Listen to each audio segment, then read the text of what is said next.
ታላቅ ቅናሽ ከአባይ ሆምስ ሪል ስቴት ውበትና ዘመናዊነትን እየተላበሰች በመጣችው በአዲስ አበባ እምብርት ሜክሲኮ ከአፍሪካ ህብረት አጠገብ ቅንጡ አፓርትመንት ቤቶችንና የንግድ ሱቆችን ከ10% እስከ 20% የሚደርስ ታላቅ ቅናሽ ይዘን እየጠበቅነው ነው። 12000 ካሬ ላይ ባረፈው የመኖሪያ መንደራችን ውስጥ ቤቶችን ከባለ 1 መኝታ እስከ ባለ 3 መኝታ ማለትም ከ78 ካሬ እስከ 158 ካሬ አማራጭ እንዲሁም ከ10 ካሬ ጀምሮ በኔቴሪያ ብቻ የምንሸጣቸው የንግድ ሱቆች በቀላል አከፋፈል ሁኔታና በልዩ የገና በዓል ቅናሽ ይዘንሎት መጥተናል። ይህ እድል እንዳያመልጦ ከታች ባሉ ስልኮች ሃሎ ይበሉን። አባይ ሆምስ ሪል ስቴት፣ ጊዜው የአባይ ነው።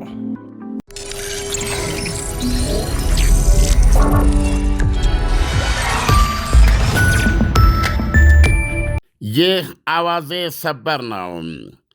የእስራኤሉ ፕሬዚደንት ሄርዞግ በሚቀጥለው ሳምንት እዚህ በኢትዮጵያ ጉብኝት እንደሚያደርጉ ዘ ታይምስ ኦፍ እስራኤል አስታወቀ።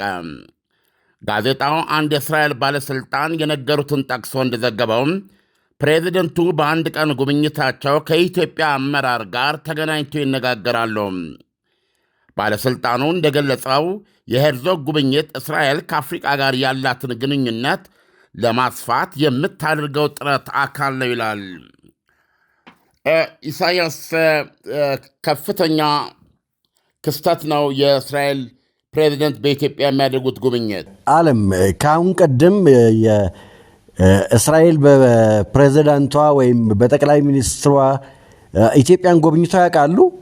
ነው ይሄ የመጀመሪያው ነው? ጥያቄን ለመመለስ የእስራኤሉ ጠቅላይ ሚኒስትር ቤንያሚን ኔታንያሁ ምናልባት ባለፈው 15 ዓመት ውስጥ ወይም ከዛም ሊያልፍ ይችላል 15 ዓመት ቢበዛ 16-17 ቢሆን ነው 2 ጊዜ መጥተዋል እና በአንዱ ጉብኝታቸው በተለይ በቀጥታ ኢትዮጵያን ሊጎበኙ ነው የመጡት። እንደዚሁም ደግሞ ኢትዮጵያ እንደምታውቀው የአፍሪካ ህብረት መቀመጫም ናት። በዛን ጊዜ ከኢትዮጵያ ይሁዲ አባላት ምንድነው የምክር ቤት አባላትም ነበሩ በእስራኤል ፓርላማ ውስጥ። በዛን ጊዜ በተለይ አሁን በኢትዮጵያ የእስራኤል አምባሳደር የሆኑት ዶክተር አብርሃም ንጉሴም በእስራኤል ፓርላማ የአፍሪካ ጉዳዮች ኮከስ መሪ ነበሩ።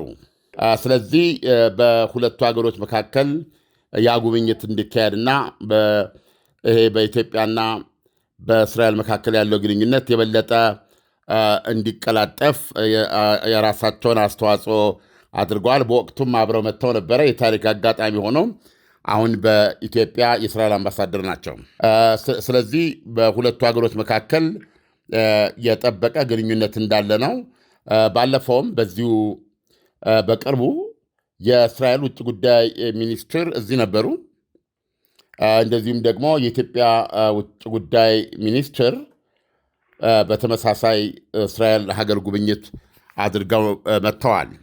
ስለዚህ ጥያቄን ለመመለስ ያክል የእስራኤሉ ጠቅላይ ሚኒስትር ቤንያሚን ኔታንያሁ ኢትዮጵያን 2 ጊዜ ጎብኝተዋል በዚህ በስልጣን ዘመናቸው። የሀገሪቱ ፕሬዚደንት ለጉብኝት ሲመጡ ግን የመጀመሪያው ነው። ኢሳያስ አለም፣ የእስራኤሉ ፕሬዚዳንት አሁን ኢትዮጵያን የጎበኙበት ዋናው ጉዳይ ይታወቀ ይሆን? አለም ይታወቃል። አንዳንድ ባክግራውንድ ለመስጠት እነዚህ 2 ሀገሮች በጤና ዘርፍ፣ በትምህርት፣ በሴኩሪቲ፣ በደህንነት እና በዲጂታል የኢኮኖሚ ልማት ላይ በጣም ተባብረው የሚሰሩ መሆናቸውን ነው የማነበው። አንዳንድ ባክግራውንድ እዚህ ጋር እንደምታውቀው ሲጀመር የኢትዮጵያና የእስራኤል ግንኙነት ታሪካዊ ነው። ይሄ የተለየ ያደርገዋል። ከመጀመሪያው ቤተ መቅደስ ጀምሮ ማለት ነው። የሰለሞን ቤተ መቅደስ የ3000 ዓመት ታሪክ ነው።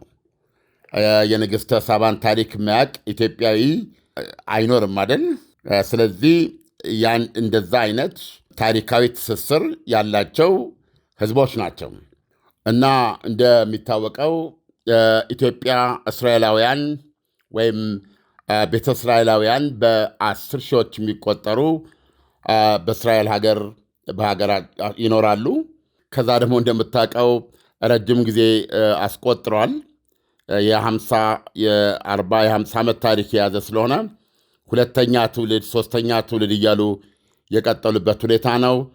በዛች ሀገር እንግዲህ በወላጆቻቸው ግፊት በተለያዩ ማህበራዊ አደረጃጀት ብሔራዊ ራዕይ በሚሰጡ በማህበረሰቡ መካከል እንደዚህ አይነት ትስስሮች ከመፈጠራቸው ጋር በርካታ ኢትዮጵያ እስራኤላውያን የዛችን ሀገር የቴክኖሎጂ ትሩፋት ለመቋደስ ጉጉና ጥረት የሚያደርጉ እየሆኑ እንደሚሄዱ ነው ተስፋ ሊደረግ የሚችለው።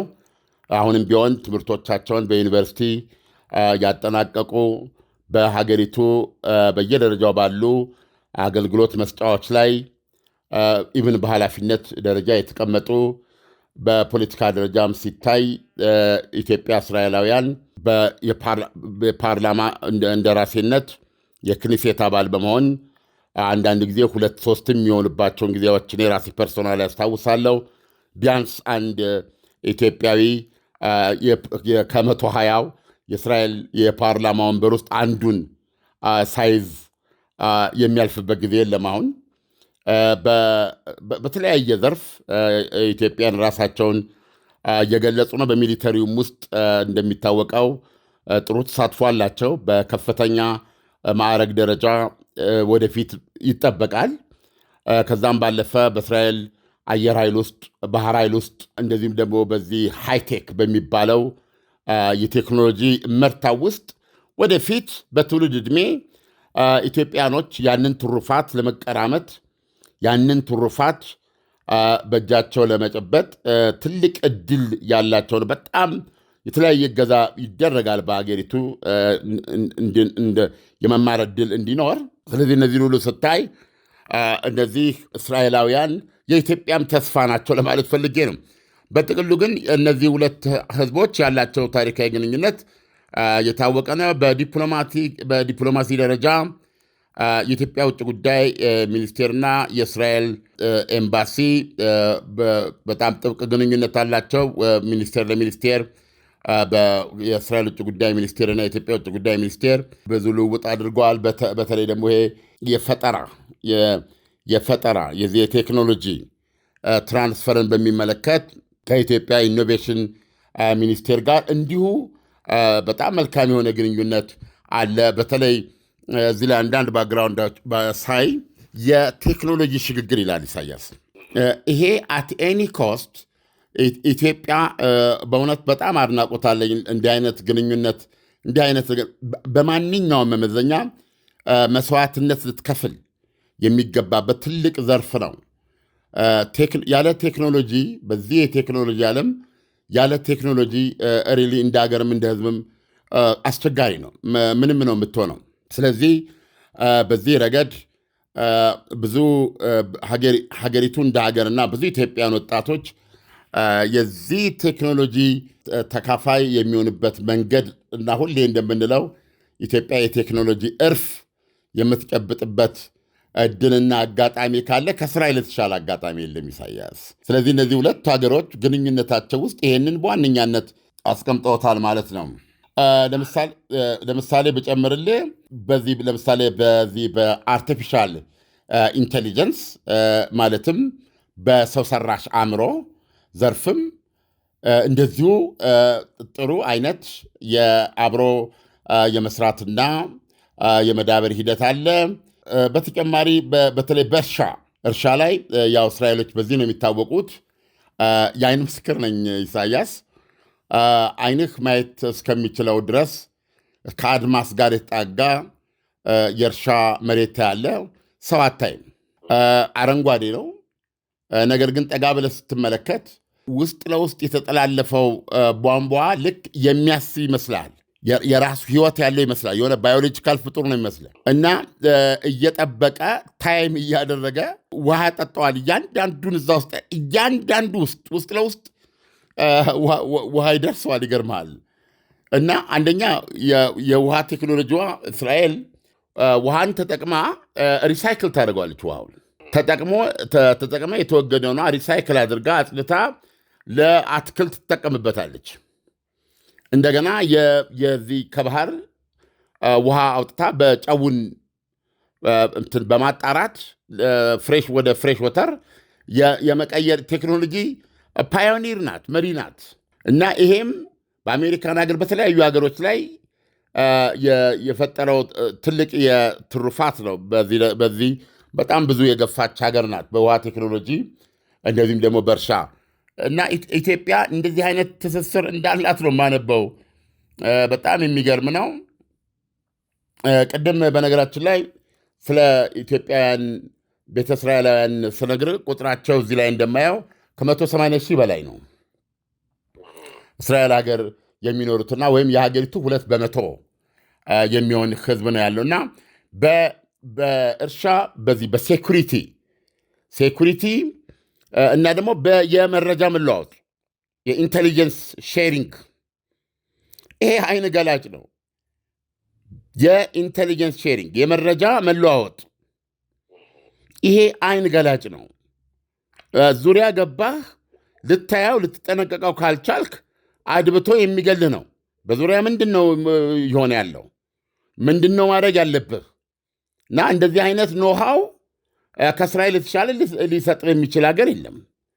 ስለዚህ ይሄም ኢትዮጵያ በእንደዚህ አይነት ሁኔታዎች ከእስራኤል ጋር የተሳሰረች ሀገር ነች። ስለዚህ እስራኤል አፍሪካ ውስጥ ያላትን ግንኙነት ለማስፋት ኢትዮጵያን በአይነተኛ ምሳሌነት ኢትዮጵያን መንገድ አድርጋ ለመያዝ መወሰኗን በጣም ብልህ ውሳኔ አድርጌ ነው የማየው እና ከዚህ አንጻር እንግዲህ የነዚህ ሁለት እህትማማች አገሮች ግንኙነት በምን ደረጃ እየዳበረ እንደመጣ የሚያሳይ ነው የፕሬዚደንት ሄርዞግ የኢትዮጵያ ጉብኝት የሚሆነው።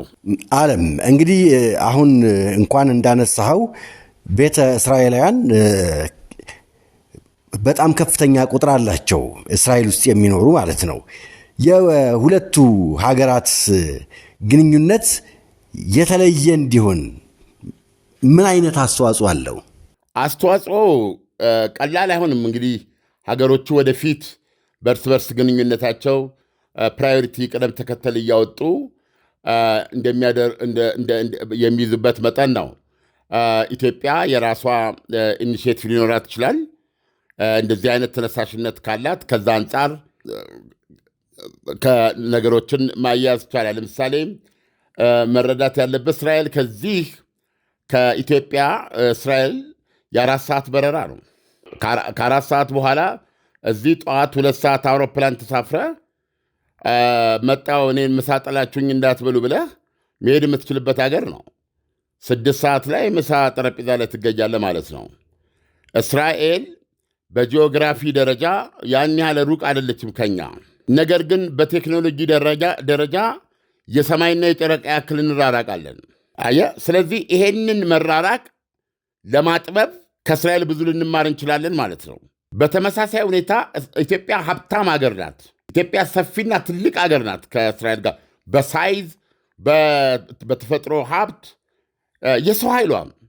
ሌላው ደግሞ እነሱ የሚከፍቷቸው ኢንቨስትመንቶች ትልልቅ ኢንቨስትመንቶች በሺዎች የሚቆጠሩ ሰዎችን የሚቀጥሩ አይነት እንዲሆንልን ነው። ስራ መፍጠር ነው። የወጣቱን ወደ ስራ ልታስገባው ከቻልክ ሀገርህ ጊዜና ሰዓት ጠብቃ እንደምትነሳና ወደ ህልሟ እንደምትደርስ እርግጠኛ ትሆናለህ ማለት ነው። እና ቅድም ላቀረብከው ጥያቄ በእስራኤል ሀገር የሚኖሩ እስራኤላውያን ለሀገራቸው ትልቅ ሚና መጫወት ይችላሉ። ይህም እንግዲህ በሚደረግ መቀራረብ በማህበረሰቡ ውስጥ እርስ በርስ የሚያገናኝ የተለያየ እድሎች ራሳቸው ኢትዮጵያን በዛ የተለያዩ እድሎች በተለያዩ መስኮች ውስጥ እንዲያገኙ የራሳችን ግፊት የራሳችን ጥረት ያስፈልጋል። ከኛ ከፍ ባለ ቦታ ላይ ያገኙትን ኢትዮጵያን ወገኖቻችንን መደገፍ፣ ለእንደዚህ አይነት ነገር የሚታገሉ ካሉ እንደ ህዝብ ልናደርግላቸው የምንችለውን ነገር ማድረግ። ሌላው ደግሞ ከፍ ያለ ቦታ ላይ ሲወጣ በእስራኤላዊነቱ እንዳለ ሆኖ ኢትዮጵያውያን ከስር አንድ እርምጃ 2 እርምጃ እየተራመዱ እንዲሄዱ እሱ ማድረግ የሚችለውን ነገር አይቶ መርምሮ ማድረግ፣ ወደዚህ ደግሞ ወደ ኢትዮጵያ ያለውን ግንኙነት ማስፋት አሁን ለምሳሌ ትልቅ አስተዋጽኦ እንዳላቸው አውቃለሁ ለኢትዮጵያ አየር መንገድ። ከዚህ የበለጠ እንዲመላለሱ ነው። እስራኤል ሀገር የሚኖር ኢትዮጵያዊ ሰማይና ምድር ቢገጥም እድሜው ወጣቱን እድሜዋ አሮጊቱን ሽማግሌውን በአመት አንዴ ቢያንስ መምጣት አለባቸው ብዬ ነው የማስበው። በአመት አንዴ መጥተው ሀገራቸው ላይ አዲስ አበባ፣ ጎንደር፣ ሐዋሳ፣ ሐረር የተለያዩ ቦታዎች በመሄድ በጉብኝት በመሳሰለው ነገር እዚህ ከመጡ የማይገዙት ነገር የለም። ሁሉን ነገር ከዚህ ነው የሚሄድላቸው። ስለዚህ እንደዚህ ያደርጋሉ። ከፍተኛ ገንዘብ ለኢትዮጵያ የቱሪዝም ኢንዱስትሪ ጥቃቅን ኢንዱስትሪዎች እንዲንቀሳቀሱ ሊያደርጉ ይችላሉ። ፕላስ ደግሞ እዚህ ደግሞ አሁን እንደማየው ኢትዮጵያ ውስጥ በአዲስ አበባ ደረጃ እንኳ ቤተ እስራኤላውያን ሲመጡ የእነሱን እምነት የጠበቀ ኮሸር በዛ መልኩ እነሱ በሚያውቁት መንገድ የሚያዘጋጁ የታወቁ ሬስቶራንቶች ብዙ የሉም አዲስ አበባ ላይ እንኳ በአዲስ አበባ ደረጃ። እንዲህ ያለ ነገሮች እየተስፋፉ ሲመጡ ከዚህ በፊት እሳት ዳሽን ተራራ ላይ ተነስቶ እኔ እስራኤል ነበርኩኝና እና ከእስራኤል ድጋፍ መደረግ እንዳለበት በፔጅ ላይ ጽፍ ነበር። ይገርማል። ቤዚካሊ እስራኤሎች እንዳጠፉት ታውቃለህ እሳቱን እና ኢትዮጵያ ናቸው የመጡት ምናልባት አብራሪዎቹ ዋቴበር። ስለዚህ ይሄ ትልቅ ነገር ነው እና የፕሬዚደንቱ ጉብኝት ከዛም ባለፈ ስትራቴጂክ የሆነ ነው ግንኙነታቸው። በዚህ በአፍሪካ ላይ እስራኤል ግንኙነቷን ለማስፋፋት ላላት እቅድ ኢትዮጵያ ቁልፍ ሚና የምትጫወት ነች። የፕሬዚደንቱ በኢትዮጵያ የሚያደርጉት ጉብኝት በማንኛውም መለኪያ የነዚህን ሁለት ሀገሮች ግንኙነት እየጎመራ መሄድ የሚያሳይ ነው። ኢሳያስ ዓለም እስራኤልና ኢትዮጵያ በጋራ ኢትዮጵያ ላይ የሚሰሩት ነገር አለ ወይም እስራኤል በተለየ መልኩ ኢትዮጵያን የምታግዝባቸው ፕሮጀክቶች አሉ? በርካታ ኩባንያዎች ከ100 በላይ ኩባንያዎች የእስራኤል ኩባንያዎች ኢትዮጵያ ውስጥ ይንቀሳቀሳሉ በእርሻ ዘርፍ በነገራችን ላይ። ስለዚህ ድምሩ ቢታይ ከፍተኛ ኢንቨስትመንት ነው። ከዚህ ባለፈ እንዳልኩህ ኢትዮጵያ ብዙ ስትራቴጂካዊ ችግሮች ያሉባት ሀገር ነች። ስትራቴጂክ ጠላቶች ያሏት ሀገር ነች እና አፕሪሼት በመደረግ ላይ ያለውን ነገር ምክንያቱም ጠላትን ነቅተና በልጠ ነው መገኘት ያለብና ከዚህ አንጻር በሁለቱ ሀገሮች መካከል የጎመራ የሚታየው ግንኙነት ድንቅ ነው የምለውና የፕሬዚደንት ሄርዞግ ጉብኝት ይህንን የበለጠ የሚያጠናክር ይሆናል። ኢሳያስ ዓለም ለትንታኔው ከወዲሁ አመሰግናለሁ። መልካም ምሽት ይሁንልህ። መልካም ምሽት። ታላቅ ቅናሽ ከአባይ ሆምስ ሪል ስቴት ውበትና ዘመናዊነትን እየተላበሰች በመጣችው በአዲስ አበባ እምብርት ሜክሲኮ ከአፍሪካ ህብረት አጠገብ ቅንጡ አፓርትመንት ቤቶችንና የንግድ ሱቆችን ከ10% እስከ 20% የሚደርስ ታላቅ ቅናሽ ይዘን እየጠበቅነው ነው። 12000 ካሬ ላይ ባረፈው የመኖሪያ መንደራችን ውስጥ ቤቶችን ከባለ 1 መኝታ እስከ ባለ 3 መኝታ ማለትም ከ78 ካሬ እስከ 158 ካሬ አማራጭ እንዲሁም ከ10 ካሬ ጀምሮ በኔቴሪያ ብቻ የምንሸጣቸው የንግድ ሱቆች በቀላል አከፋፈል ሁኔታና በልዩ የገና በዓል ቅናሽ ይዘንሎት መተናል። ይህ ዕድል እንዳያመልጦ ከታች ባሉ ስልኮች ሃሎ ይበሉን። አባይ ሆምስ ሪል ስቴት፣ ጊዜው የአባይ ነው። ምርትና አገልግሎቷን በአዋዜ ላይ ያስተዋውቁ። ለጥራች እንታመናለን።